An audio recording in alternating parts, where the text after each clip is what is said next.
Hi, I'm Helen, a 35-year-old stay-at-home wife who deeply cherishes the tranquility of our home, a cherished legacy from my late parents. Before we dive in, please like and subscribe for more stories like mine. Now, let me share the turbulence hidden beneath the calm of my once peaceful life. The crisp autumn air did little to sweeten the bitterness of that evening. As Ted and his family gathered in our living room, the contrast between the serene leaves outside and the tension inside was stark. "We think it's time Sarah, your sister-in-law, had a proper place to live," Ted's mother declared, her tone brooking no argument. "This house would be perfect for her. This is our home, and it's in my name. Why should we give it up?" I protested, a mix of disbelief and anger in my voice. "It's what's best for the family," Ted replied, his tone firm, expecting compliance. "We're thinking of Sarah's future." Their demand stunned me. It wasn't just a request.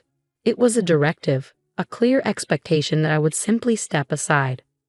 "Helen, you need to consider what's good for everyone," Ted's father added, his words echoing the family's entitlement. Feeling cornered, I shot back, "And what about what's good for me? Doesn't that matter at all?" Their responses were a blend of condescension and feigned sympathy, as if explaining to a child why they couldn't have candy before dinner. "You'll see, this will work out better for everyone," Ted's mother insisted, as if the decision was already made. The meeting ended in heavy silence on my part, their words lingering like a bad taste. Ted appeared apologetic but resolute, a combination that only fueled my growing resentment. "Helen, please think about it for the family." Ted tried to soften the blow as his family left, leaving us alone with the remnants of a once happy evening turned sour. As the door closed behind them, the weight of the situation settled on my shoulders. This wasn't just about finding Sarah a place to live. It was a test of my limits, a clear sign that my independence was under siege. Watching the shadows dance across our living room floor, I knew this was just the beginning of a storm threatening to sweep away everything I held dear. "If you loved me, you'd see why this is so important," Ted pressed one evening as we cleared the dinner dishes. His plea cut sharply against the quiet clinks of porcelain. "Love isn't about giving up everything I am, or have just to suit your or your family's needs," I countered, feeling my patience wearing thin. "But it's just a house, Helen. We can find another place, make new memories," Ted insisted, his voice a mix of frustration and desperation. "A house you want me to give up for your sister while you offer me nothing in return but ultimatums." My voice broke, echoing louder than intended in the kitchen. The discussion went cold, the air between us thick with tension. That night, as I lay in bed, the reality of my marriage built on conditional love weighed heavily on me. The next morning, Lisa came over, finding me among the autumn blooms that seemed oblivious to the chill in my life. "They're bullying you, Helen. It's clear as day," Lisa said, sitting beside me on the bench. Her presence was a comforting contrast to the turmoil in my home. "It feels like I'm in a trap, Lisa. If I give in now, what will they ask for next?" My question hung in the air, more for myself than for her. "Stand your ground, Helen. This is your home, your sanctuary. You don't owe it to anyone, especially not as a blackmail payment." Lisa's advice was firm, her hand squeezing mine in solidarity. I nodded, a spark of resolve igniting within me. I knew I needed to defend my boundaries, even within my own marriage. "You have rights, and don't let anyone, especially not Ted, make you doubt that," Lisa had said, her gaze stern yet kind. Her words echoed through my mind as the days passed. Each attempt by Ted to sway me seemed to clash against the shield of determination I was building. "I need you to understand this isn't just about what I want. It's about respect," I told Ted one evening. No longer pleading, I was now firmly asserting our roles. Ted looked at me, perhaps for the first time truly seeing the resolve in my eyes. "I didn't realize it was this serious to you," he admitted, his voice softer, but it was too late for softness. "It is serious, Ted. It's not just about a house. It's about whether I'm a partner in this marriage or just a pawn in your family's games," I declared, the clarity of my stance crystallizing with each word. As the confrontation drew to a close, the air felt different, charged with the potential for change, whether together or apart. Whatever the outcome, I knew Lisa was right. This was about control, and I was no longer willing to be controlled. "If you don't agree, Helen, I don't see how our marriage can continue," Ted said coldly one afternoon, his ultimatum hanging heavily between us. Family unity? Or is it just about what your mother and you want, regardless of my feelings? I asked sharply, not only seeking his response, but also highlighting the unilateral decisions being forced upon me. This isn't just my decision. It's what's logical for everyone involved, Ted replied, trying to frame his assertiveness as rationality. Logical for whom, Ted? Because it certainly doesn't feel logical to me. The person whose name is on the deed. The person who inherited this house from her parents, I countered. The intensity of my own voice surprised me, a stark reminder of everything at stake. As the days passed, every conversation with Ted seemed to drive us further apart. His family's demands echoed in his words, overshadowing our shared history. Desperate for clarity and support, I reached out to Lisa again. You need to think about your future, Helen. This isn't just about a house. It's about how you're treated in this relationship, Lisa advised over coffee in her warm, inviting kitchen. Her words were sincere and forthright, a compass in the storm. I know, Lisa. I feel like I'm at a breaking point. It's not just about the house anymore. It's about respect and my autonomy. I confided, the weight of my reality sinking in. Then maybe it's time to consider what your life would look like without Ted. If he can't respect your autonomy, is that really the partnership you want to continue? Lisa's question wasn't just hypothetical. It was a call to action. Her question lingered in my mind, growing louder with each passing day. The thought of taking such a definitive step was daunting, yet increasingly necessary. One evening, as Ted brought up the topic again, I found the courage to confront the future. I felt a mixture of fear and resolve as I spoke. If this marriage can only continue on your terms and your family's terms, then maybe it's not a marriage I can stay in. My voice carried the strength of my inner determination. Are you saying you want a divorce? Ted's reaction was a blend of disbelief and anger, his facade of control slipping. I'm saying I want a marriage based on mutual respect and love, not ultimatums and control. If that's not possible, then yes, maybe a divorce is the only answer, I replied, each word measured to reflect the pain and empowerment of my decision. Ted was silent, his usual rebuttal absent as the weight of our conversation settled around us. The next days blurred with tension, each of us contemplating the potential end of our marriage. I took steps to protect my interests, meeting with a lawyer to discuss my options and prepare for possible legal battles. You have strong grounds to keep your property, and if it comes to divorce, to defend your rights, the lawyer assured me, her professionalism a stark contrast to the emotional chaos at home. Armed with legal advice and newfound determination, I readied myself for whatever lay ahead, whether reconciliation or separation. I was prepared to face it on my terms, no longer a bystander but the author of my own story. You've gone too far, Helen. How could you do this to us, to me? Ted's voice thundered through our soon-to-be former home as I folded my last set of linens, methodically smoothing the creases to calm my rattled nerves. It was never about us, Ted. It was always about what you and your family wanted. I'm reclaiming my life, I replied, my voice calm and steady in contrast to his escalating anger. This is betrayal, Helen. You've betrayed my trust and my family's, he accused, his face flushed with fury. Betrayal? I think not. Protecting myself from manipulation isn't betrayal, I countered, standing firm in my decision. I countered, my resolve hardening with each word as I continued packing. Ted's mother, Martha, entered the room like a chilling gust of wind. You're destroying this family, selling this house out from under us. You selfish girl, she hissed, her words laced with venom. I am not responsible for holding together a family that doesn't respect me, I said, facing her with a defiance that had been building over years of suppressed grievances. This was my home, my sanctuary, and I will not be bullied into submission. Ted stood between us, torn between allegiances. Is there no way we can resolve this? Think about what you're doing, Helen. I've thought about it more than you know. It's decided, Ted. I am moving on. I said, my decision clear and final. The moving truck arrived the next morning.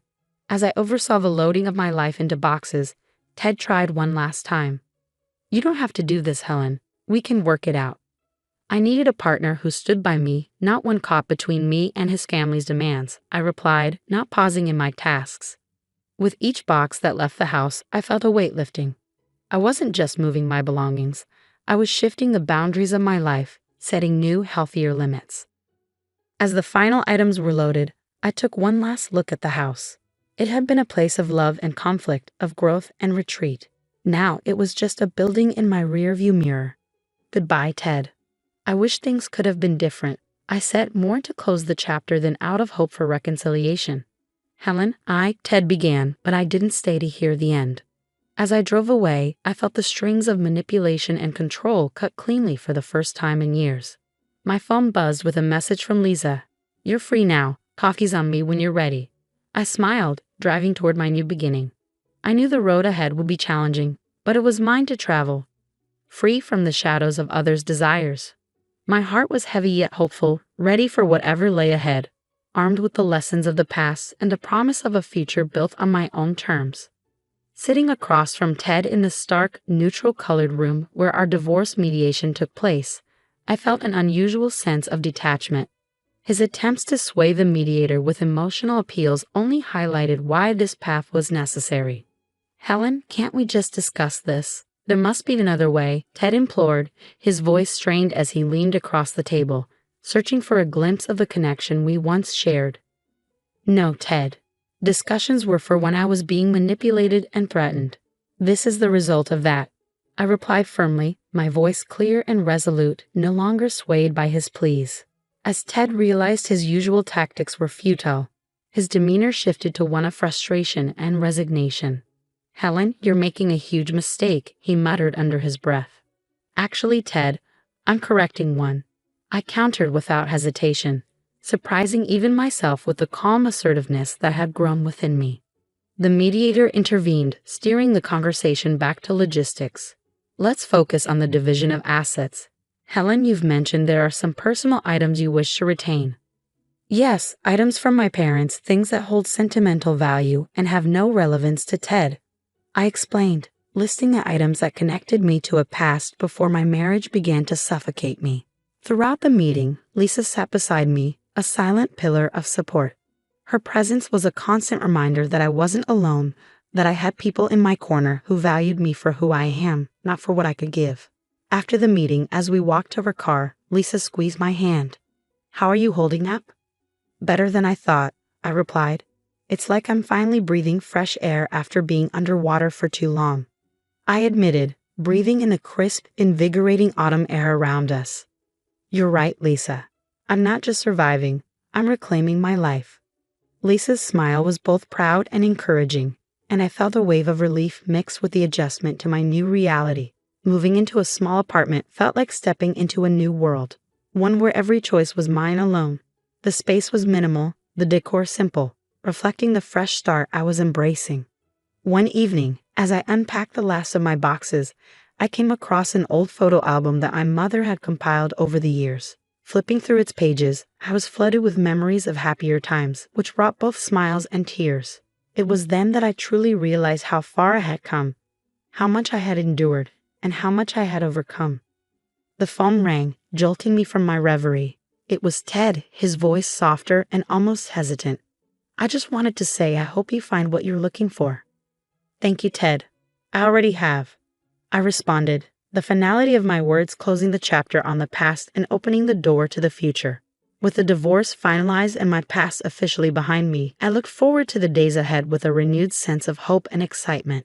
I had plans and dreams that had been shelved, now ready to be pursued. Life awaited, not as a continuation of what was, but as a celebration of what could be. As I closed the photo album and placed it on a shelf, it wasn't just a book being set down. It was the foundation of a new narrative, one where I was the author of my own story, finally pouring a perfect latte, the steam swirling up like the new hopes and possibilities before me. I glanced across the counter at Lisa, who was chatting with one of our regulars. The cafe buzzed with the lively energy of a community coming together, a stark contrast to the isolation of my past life. It's incredible, isn't it? Lisa said, joining me behind the counter. Her eyes sparkled with the pride and joy we both felt. It really is, I agreed, handing a freshly brewed coffee to a waiting customer who greeted me with a warm smile. Every cup we serve is a reminder of what we've overcome. Just think, 6 months ago this was all just an idea.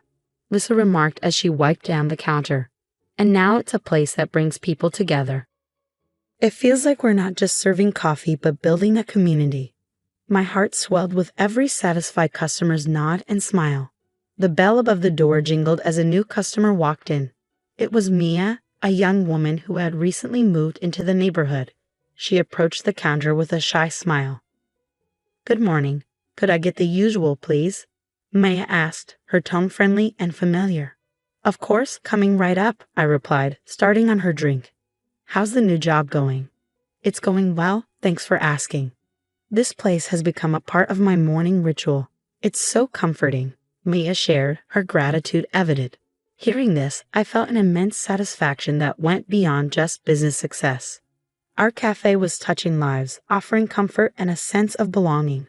As the morning rush waned, Lisa and I took a moment to enjoy a coffee together. "We should think about hosting some events here, maybe live music nights or art shows," Lisa suggested, always thinking of ways to deepen our cafe's connection with the community. "I love that idea. Let's turn this place into a hub for creativity, where artists can showcase their work," I said, thrilled by the prospect of expanding our impact. Just then, my phone chimed softly with a message from Ted, the first in weeks. "I heard about the cafe. Congratulations. It seems like you're really making a new start." Reading the message, I felt a swirl of emotions. I typed back, "Thank you, Ted. It's a new chapter." The finality of our past relationship cast a bittersweet shadow over my new life. Putting my phone away, I turned back to Lisa. "So about the live music night, let's set a date. It's time to celebrate growth, creativity, and community." As the day went on, the cafe buzzed with the afternoon crowd, each person adding to the story of our place. Behind the counter, I found a comforting rhythm in the routine, each swirl of cream a symbol of my newfound peace. Closing the cafe that evening, I locked the door and stood outside, gazing through the large windows at the cozy space we had created. The journey from a life controlled by others to one where I was the master of my own destiny had been long and challenging. But as I turned the key and stepped into the cool evening air, I knew every difficult step was worth it. This wasn't just a new beginning. It was my reclamation of life, joy, and autonomy. In this little cafe, I wasn't just surviving, I was thriving. Now I'd love to hear from you. Do you think Helen was right to sell the house without discussing it with Ted, given the circumstances? This situation raises important questions about personal freedom versus family obligations. What's your take on balancing these aspects in a relationship? Share your thoughts in the comments below. And if you enjoyed this story, please like the video and consider subscribing to the channel for more engaging content like this. Your support helps us keep these stories coming.